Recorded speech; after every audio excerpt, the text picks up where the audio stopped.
제가 뭐 집값 떨어진다고 하니까 뭐 폭락론자 이렇게 얘기하시는데 절대 그렇지 않고요. 전 그냥 단순해요. 집값이 떨어지면 내 집 마련하자. 네. 뭐냐면 언제 집을 사냐? 자, 집값은 떨어졌는데 거래량이 증가할 때. 네. 추세적으로.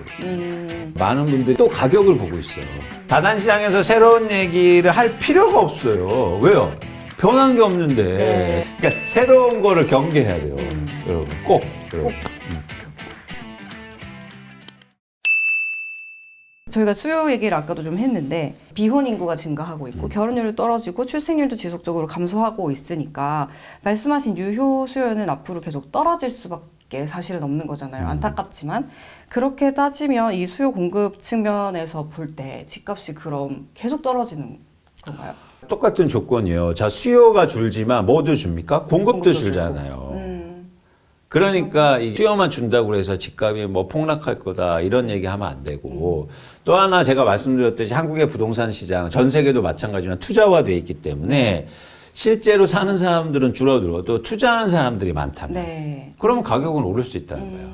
그래서 인구 감소나 이거 너무 장기적인 걸로 단기적인 판단을 하셨으면 안 된다. 그런 말씀을 드리고 예를 들어서 지금 서울의 인구가 20년 전에 1,030만이었어요. 네. 근데 지금 900만으로 줄단 말이에요. 네. 100만 명이 줄었어요. 네. 근데 집값이 올랐잖아요. 인구가 주는데 왜 집값 올랐습니까? 이거 이유가 있어요. 그러니까 그만큼 투자하는 사람들이 많이 집을 샀고 서울에. 그렇죠? 실제로 거주하는 사람은 줄었어도. 네. 그러니까 공급이 또 감소하고 네. 다양한 요인들 때문에 집값을 결정하는 거여서 여러분 요즘 또 많이 그런 말씀 하시는 분들 많아요. 뭐 인구 감소하다 출산율 0.7명이다. 그런데 그럴 가능성은 높아지고 있는 건 맞아요. 수요가 감소하지만. 근데 공급도 고려해야 되고 그다음에 투자 수요도 고려해야 된다. 네. 그래서 장기에는 어떻게 될지 사실 모른다. 제가 케인즈가 한 말 중에 가장 좋아하는 말이 이겁니다. 뭐 아시는 분도 계시겠지만 We are all dead in the long run. 장기에 모두 죽고 없기 때문에 너무 장기 걱정하지 마시라는 거예요. 그래서 집값이 떨어지면 우린 내 집만 한다는 그것만 생각하시면 돼요. 근데 집값이 많이 떨어져서 이제 내가 살만한 조건이 왔어요. 근데 집에 가서 이렇게 얘기해요. 여보, 우리가 살고 싶은 아파트 있잖아. 그거 많이 떨어졌는데 어떻게 할까? 그랬더니 예시 10년 후에 인구가 오고 감소한다는 지금 무슨 집을 사? 이렇게 하시면 안 된다. 네. 가격이 충분히 떨어졌고 그러면 여러분들이 내 집만 하셨으면 좋겠다. 네. 그리고 말씀하신 것처럼 또 그 공급과 수요가 어느 정도 이게 맞아지는 시기가 오면 다시 또 집값이 오를 수 있어요. 그렇죠. 그렇게 생각하고 너무 비관론에 빠지면 안 된다는 말씀. 그렇습니다. 제가 뭐 집값 떨어진다고 하니까 뭐 폭락론자 이렇게 얘기하시는데 절대 그렇지 않고요. 전 그냥 단순해요. 집값이 떨어지면 내 집 마련하자. 네. 그 떨어진 시점을 정량적 객관적 지표를 통해서 우리가 알아낼 수 있다. 그러면은 내 집을 살면서도 집값이 오르는 아주 신기한 경험을 할 수 있는. 그러면 그 시점은 그러면 어떻게 알 수 있을까요? 그 시점은요. 시점 있죠. 저는 여러분 잘 보시면 일관적이에요. 그게 2년 전이든 3년 전이든 일관적이에요. 뭐냐면 언제 집을 사냐? 자, 집값은 떨어졌는데 거래량이 증가할 때요. 네. 추세적으로. 처음부터 얘기해 주신 딱 그 말씀. 그 말이에요. 언제 이런 경우가 나오냐면 공급도 많고 수요도 많아질 때. 네. 이때가 모든 자산 가격은 바닥이에요. 팔 사람도 많고 살 사람도 많을 네. 때. 그럼 어떻게 됩니까? 집값이 떨어지거나 안 오르는데 네. 거래는 활발하게 되겠죠. 근데 지금처럼 집값은 떨어지는데 거래량도 감소해요. 이건 뭐냐면 공급은 많은데 수요도 없는 거죠. 그러면 이건 무슨 얘기다? 유효 수요가 없기 때문에 더 떨어져야 된다는 말이에요. 그러면 이때는 안 된다 아직.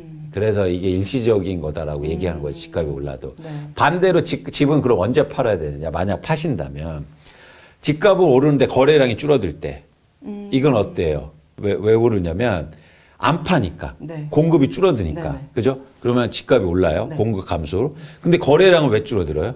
비싼 수요도 주니까. 네. 그래서 공급이 주는데 수요가 줄 때가 집값이 가장 고점이에요. 그게 2021년도에 나타났던 현상이고. 네. 그래서 거래량의 변화를 잘 보셨으면 좋겠다. 이제 많이 들으셨을 거예요, 이제. 근데 이거를 뭐 새로울 거 없네가 아니고 제가 왜 계속 얘기하냐면 많은 분들이 또 가격을 보고 있어요. 가격 얼마 떨어졌니? 가격 뭐 1억 빠졌어? 뭐 1억 올랐어? 이 얘기만 하고 있다고요. 근데 중요한 게 뭐다? 거래량이에요. 거래량을 물어보는 사람이 별로 없어. 그래서 여러분들이 거래량에 관심을 많이 가지셨으면 좋겠다는 말씀 드립니다. 알겠습니다. 네. 똑같은 얘기 한다고 뭐 지루하시거나 새로운 이야기를 들으려고 찾으시는 거는 네. 오히려 위험할 수 있다. 엄청요. 자산시장에서 새로운 얘기를 할 필요가 없어요. 왜요? 변한 게 없는데. 네. 근데 이게 전문가들 오류예요. 계속 새로운 얘기를 해야 자기가 뭔가 해낸 것 같아. 그렇지 않아요. 네.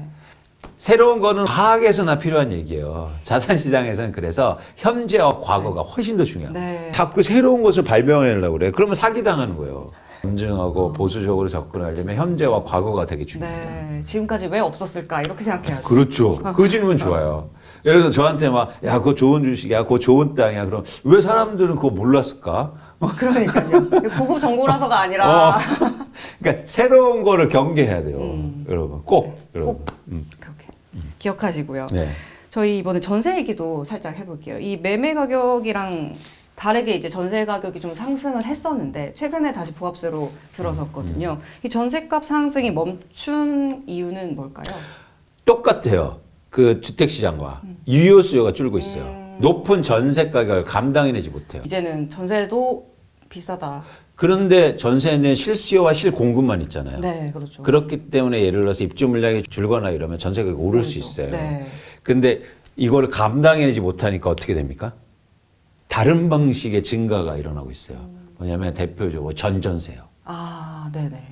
전세금을 올려주는 게 아니라 일부를 월세로 돌리는 거예요. 네네네. 어쩔 수 없이. 그래서 최근에 전전세 이 기준은 뭐냐면 이제 전세 비중이 월세 240개월을 초과하는 걸 네. 전전세라고 네. 하는데 이 계약 비중이 계속 커지고 있어요. 이 높은 전세 가격을 올려주지 못하니까 월세로 돌아가는 거죠. 네. 근데 이 변화를 관심 있게 보셔야 돼요. 이거는 전세 보증금을 올리지 않잖아요. 네, 그렇죠. 그렇기 때문에 갭 투자가 증가하지 못해요. 네. 그러니까 전전세가 증가하면 갭 투자가 증가하지 못해요. 그렇잖아요. 이런 변화도 좀 관심 있게 저희가 보고 있습니다. 그러니까 이런 식의 논리도 이제 틀린 거죠. 뭐냐면 입주 물량 줄어들어서 전세가 올라서 갭 투자가 증가한다. 네. 이거 아니라는 거예요. 입주 물량이 감소하는데 전세 물건은 모자라는데 보증금을 못 올리고 전전세가 증가하니까 전세 매매 비율이 안 오르고 그러면 갭 투자가 안 증가할 수 있다는 거예요. 그래서 이게 단순하게 도식화하면은 네. 과거하고 조금 다른 모습이 나타나요. 이건 현재의 이 변화를 잘 보실 필요가 있어요. 그래서 전전세의 계약 비중이 증가하고 있다. 네. 이 얘기는 뭐다? 전세 보증금을 계속 올려나갈 수 있는 유효 수요가 감소하고 있고 불가피하게 그래서 일종의 반전세 이런 것들이 많아지고 있다. 네. 그러면 올해 전세 시장은 좀 이미 전세가도 많이 올라갔으니 그렇죠. 더 이상 못 올라가겠죠. 더 이상 못 올라가죠. 못 올라가죠. 더 이상 못 올라가는 게 중요합니다. 알겠습니다. 오늘 많은 얘기해 주고 저희 되게 즐겁게 흥분해서 얘기를 했는데 올해 부동산 시장에서 가장 큰 변화 요인이 뭐가 될 거라고 좀 생각을 하시는지 그리고 앞으로 부동산 흐름을 보기 위해서 뭐 무주택자 분들도 마찬가지고 투자하시려는 분들도 좀 어떤 거를 눈여겨보면 좋겠다고 보시는지 한번 말씀해 주세요. 올해 제가 시장에 직접적으로 가장 크게 관심 있게 보는 건 뭐냐면 매도 물량이에요. 네. 그래서 이제 집을 파는 사람들이 많아질 텐데 중요한 건 누가 파느냐요. 네. 근데 흥미로운 최근의 변화가 10년 이상 보유한 분들이 내놓는 그리고 파는 물량이 증가하고 있어요. 그건 어떤 의미죠?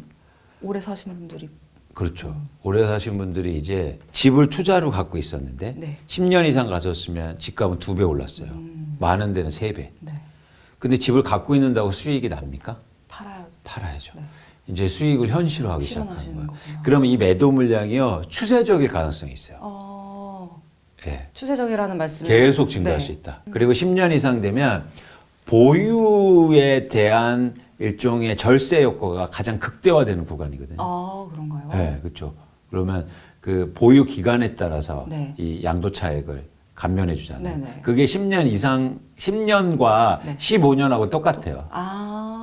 이해하셨죠? 네. 추가적인 집값 상승의 기대감이 적다면 그냥 파는 게 유리한 거죠. 근데 그런 사람들이 증가하고 있어요. 이거는 큰 변화가 있을 수 있다.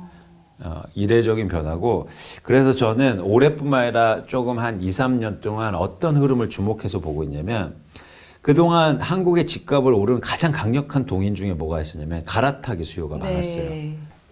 올랐으면 팔고 또 높은 집을 갈아타고 네. 그리고 갭 투자를 이용해서 막 이렇게 갈아타는데 전 역 갈아타기 현상이 나올 수 있다. 역 갈아타기는 어떤 걸 말씀하시는 거죠? 비싼 건 팔고 밑으로 가는 들어가는 거예요. 저렴한 곳으로. 그러면 현실화시키고. 현금은 가지고 있고. 그렇죠. 아, 이게 일어나면 완전히 다른 현상이 나타날 거예요. 이거는 제가 좀 더 네. 분석해서 다음에 말씀드릴게요. 네, 알겠습니다. 아니면 이 현상이 일어날 수도 있다. 그런 것도 조금 생각하시고 눈여겨보셔야 한다. 그렇죠, 그렇죠. 그래서 어쨌든 매도 물량이 되게 중요하다. 한국의 집값을 결정하는. 네네. 뭐 많은 분들이 금리 정책 이런 얘기 하는데 그거는 근본적인 변화는 아니에요. 수요와 그리고 공급이 어떻게 움직이냐는 건데 그 중에서 저는 올해 공급, 매도 공급 그리고 집을 오랫동안 갖고 있는 사람들이 내놓는 매물의 양 이런 것들이 증가하고 있어서 이게 추세적으로 변하면 한국의 부동산 시장 완전 다르게 변할 수도 있어 보입니다. 알겠습니다. 그거는 또 대표님 조금 더 연구하신 다음에 네, 답변에 오셔서 얘기해 주실 거죠? 알겠습니다. 네. 알겠습니다. 저희 오늘 여기까지 들어보려고 하는데 대표님 마지막으로 하시고 싶은 말씀 있으실까요? 그러니까 여러분들이 오늘 뭐 제가 여러 가지 말씀을 드렸는데요. 사실 집을 평생 동안 두세 번 사겠죠. 네, 평균적으로 많이 사면. 그래서 결국엔 기회를 어떻게 잡느냐가 중요한데 최근 시장의 변동을 잘 보시면 10년 만에 오는 변화거든요. 계속 오르기만 하다가. 네. 그러니까 여러분 이 기회를 잘 잡으셔야 돼요. 이 기회를 어떻게 잡느냐는 여러분들이 아까 말씀드렸지만 좀 이 생각을 바꾸실 필요가 있어요. 그런 생각을 잘 전환하셔서 여러분들이 내 집만 했으면 좋겠다. 그리고 우리나라에서 내 집을 직접 거주하는 분들이 많으시면 한국의 부동산 시장은 자연스럽게 안정되고 네. 변동성도 적어질 거예요. 저는 그런 시장 차원에서는 무주택자분들이 더 올해부터 잘 분발하셨으면 좋겠다. 그런 말씀을 꼭 드리고 싶습니다. 분말이라는 건 내 집 마련을 위해서. 공부하시고 그리고 이런 복합적 사고를 하시려고 노력하시고 막 임장 다니시고 이런 것도 중요하지만 사실 더 중요한 건요 생각을 바꾸는 거예요. 네. 저는 그렇게 생각해요. 알겠습니다. 오늘 대표님 말씀해주신 걸 바탕으로 이제 많이 또 고민해보시고 공부하시는 기회가 되셨으면 좋겠습니다. 오늘 브릿지 여기까지입니다. 다음번에도 또 좋은 소식으로 가져올게요. 감사합니다.